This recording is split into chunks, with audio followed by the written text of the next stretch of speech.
Good day, ma'am. This is Puljan A. Tagaraw from BSMRA Block A. This video presentation about my research. The title of Factors Affecting Productivity, Learning and Output Compliance in Modular Learning Amidst Pandemic as Perceived by BSMRA Students. The survey and questionnaire. Result and analysis of data. This part will present of the findings of data collected using the methodology presented in the previous chapter. This also includes the presentation of charts and linear solution to address possible change between the perception of marine students to the factors of productivity, learning, and output compliance and their perception of modular learning in the midst of pandemic. SOP1. What is the perception of marine engineering students towards the productivity, learning, output compliance? The table show that the total of 2.551 agree. The table above shows the perception of BS marine engineering students towards the productivity, learning, and output compliance, whether they strongly agree, disagree, and strongly disagree on the factors affecting productivity, learning, and output compliance in a modular way of learning. The researchers use an interval interpretation to determine the mean average and its corresponding level. The data shows that in question number 1 attained a mean average of 2.77 with a verbal interpretation of agree. Question number 2, a mean average of 2.68 with a verbal interpretation of agree. Question number 3, attain a mean average of 2.52 and a verbal interpretation of agree. Question number 4, a mean average of 2.48 with a verbal interpretation of disagree.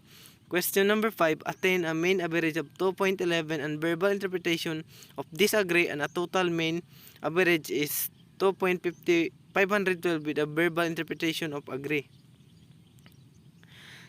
SOP2. What is the perception of marine engineering student in modular learning in amidst of pandemic? The table show 2.67 strongly agree. The table above shows the perception of BS marine engineering students in modular learning in amidst of pandemic. The researchers use an interval interpretation to determine the mean average and its corresponding level. The data shows that in question number 1, attain a mean average of 2.68 with a verbal interpretation of strongly agree.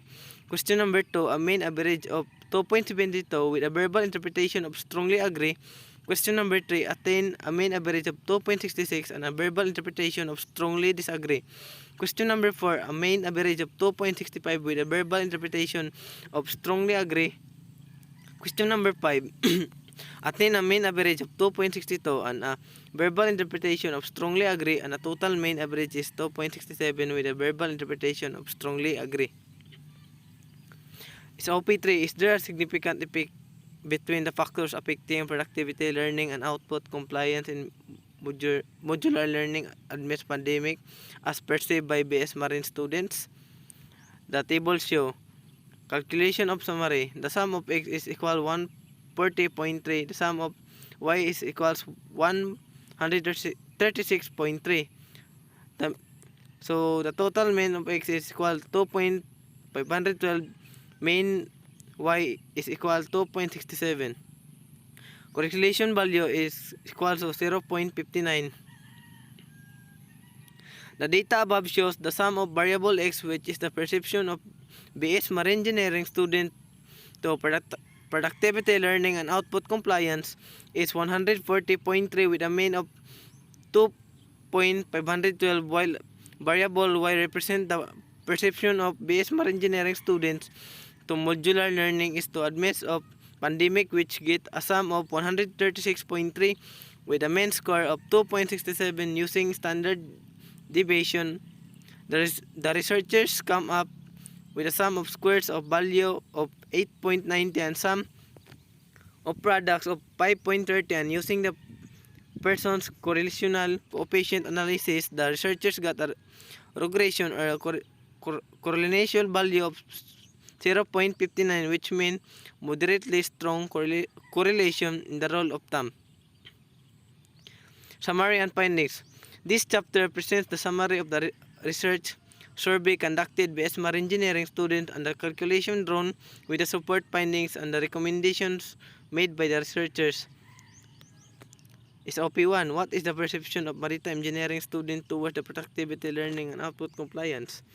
The overall main average of the perception of SMAR engineering students towards productivity, learning, and outcome is 2.51 with a verbal interpretation of agree.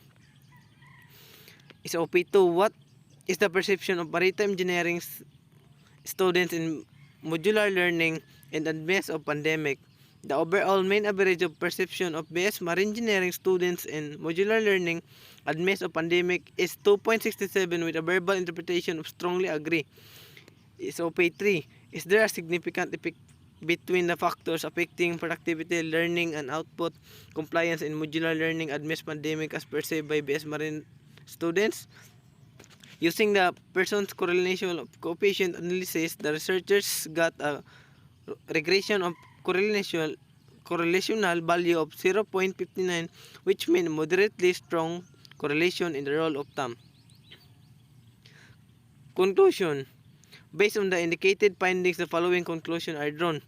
It is clearly indicated that the base marine engineering students agree with the sum of the factors that affects the productivity, learning, and output compliance given them.